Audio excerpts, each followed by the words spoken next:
రాజధానిలో భూములు 40,000 ఎకరాలు అదనంగా సేకరించాలని పెట్టి కింద మీద పడి ఇప్పుడు భూ సేకరణ సమీకరణకు మళ్ళా కొత్త నోటీసు ఇచ్చారు. ఈ ప్రాంతాల్లో ల్యాండ్ పూలింగ్కి ఇచ్చిన వాళ్ళు తీసుకుంటారు, లేని సమీకరణ చేస్తారు. అంటే బై ఫోర్స్, సమీకరణ అంటే ఫోర్స్. మేము కోరుతున్నట్టే రాజధాని నిర్మాణం మీద అక్కడ రైతులకు కానీ రాష్ట్ర ప్రజలకు బోలెడని ఆశలు ఉన్నాయి. మీరు భూ సమీకరణ సేకరణల పేరుతో మళ్ళీ ఒక 5 ఏళ్ళు కాలక్షేపం చేస్తే డిజైన్లు సింగపూరు ఆ కన్సార్టియం ఈ కన్సార్టియం చేస్తే మళ్ళీ రాజధాని నిర్మాణం ప్రమాదంలో పడుతుంది.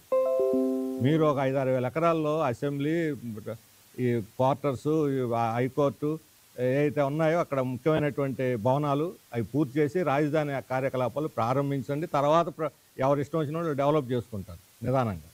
ఇప్పుడు రైతులకు ఏం జరుగుతుందో తెలియదు, అక్కడ రైతులకే తెలియదు. ఎవరైతే ఆశపడి 5 ఏళ్ల పాటు ఆందోళన చేసి పోరాటం చేసి సర్వస్వం త్యాగం చేశారో ఆ రైతులకు ఇప్పుడు రాజధానిలో ఏం జరుగుతుందో తెలియదు. వాళ్ళంతా గందరగోళంలో ఉన్నారు.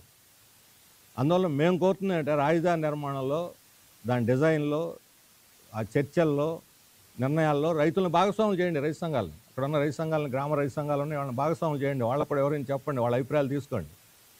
రాష్ట్రం యొక్క ప్రాధాన్యత ఇది రాజధాని కాబట్టి రాష్ట్రంలో అఖిలపక్ష సమావేశం వేసి మీరు చెప్పండి, ప్రజలు ఆమోదించినంత వరకు పోండి ముందుకి.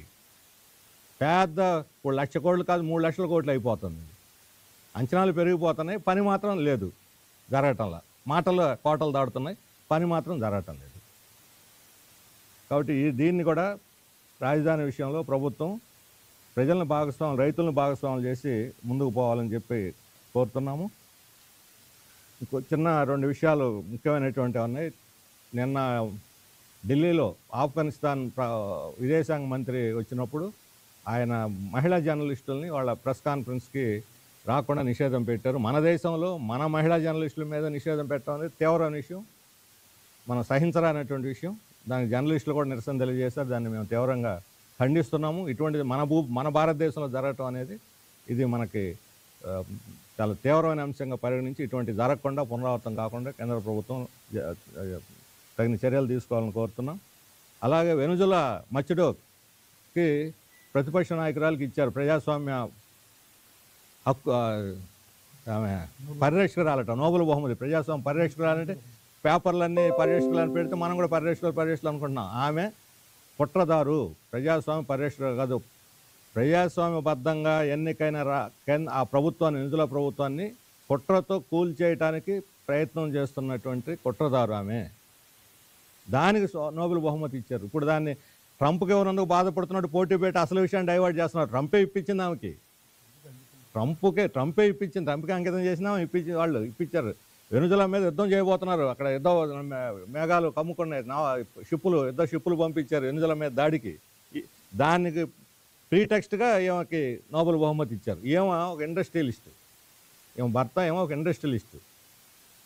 2002లో చావేజ్ విప్లవ ప్రభుత్వం వచ్చినప్పుడు దాన్ని జాతీయం చేశారు.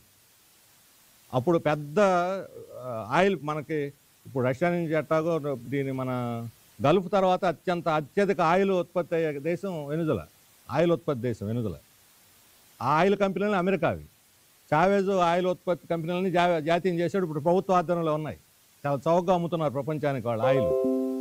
ఇప్పుడు ఆయిల్ కంపెనీలన్నీ ప్రైవేట్ పరం చేయాలని ఉద్యమం నడుపుతున్నదేమో, మళ్ళీ అమెరికా కంపెనీలకు అప్పచెప్పాలని.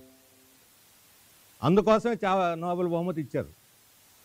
ఇటువంటి వ్యక్తికి ప్రభుత్వాన్ని మన ఎన్నికైంది, అంతర్జాతీయ అబ్జర్వర్స్ యొక్క పర్యవేక్షణలో ఆ ప్రభుత్వం ఎన్నికలు జరిగి ఎన్నికైంది, డెమోక్రటిక్గా ఎన్నికైంది. ఈ డెమోక్రటిక్గా ఎన్నికైన ప్రభుత్వాన్ని కోల్చడానికి, అలజడులు రేపడానికి డబ్బులు ఆయుధాలు పంపించింది అమెరికా గవర్నమెంట్, సిఐఏ. దానికి రుజువులు ఉన్నాయి. అందుకని ఆమె మీద కేసు పెడితే ఇప్పుడు అండర్గ్రౌండ్కి వెళ్ళింది. అండర్గ్రౌండ్కి వెళ్ళి పోటీ ప్రభుత్వాన్ని ఏర్పాటు చేసి ఆమె నడపాలని ప్రయత్నం చేస్తున్నది. అటువంటి ఆమెకు నోబెల్ బహుమతి ఇచ్చి ప్రజాస్వామ్య పరిరక్షకులు. ఇదా ఎన్నికైన ప్రభుత్వాన్ని కూల్చి కుట్ర చేసేటువంటి వాళ్ళు ప్రజాస్వామ్య పరిరక్షకులా? పార్లమెంటరీ ప్రజాస్వామ్యాన్ని కూడా గౌరవించిన వాళ్ళు, ప్రజా తీర్పును గౌరవించిన వాళ్ళు ప్రజాస్వామ్య పరిరక్షకులా?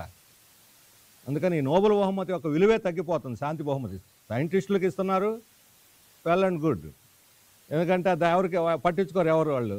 అందుకని ఖచ్చితంగా ఎక్కువ భాగం వాళ్ళు సైంటిస్టులకి వెళ్తుంటాయి, అది ఎవరు అభ్యంతరం పెట్టరు. కానీ ఎకనామిస్టులు నెక్స్ట్ వాళ్ళకు అనుకూలమైన ఎకనామిస్టులకు ఇస్తారు. శాంతి బహుమతి అంటే పక్కాగా పాలిటిక్స్, అది ట్రంపే అన్నాడు పొలిటికల్ ఇదని. అందుకని ఈ రకంగా రాజకీయ ప్రయోజనాల కోసం నోబెల్ బహుమతిని దుర్వినియోగం చేయటాన్ని కూడా మేము ఖండిస్తున్నాం. అదేమాత్రం ఆమోదయోగ్యం కాదు. ఇవి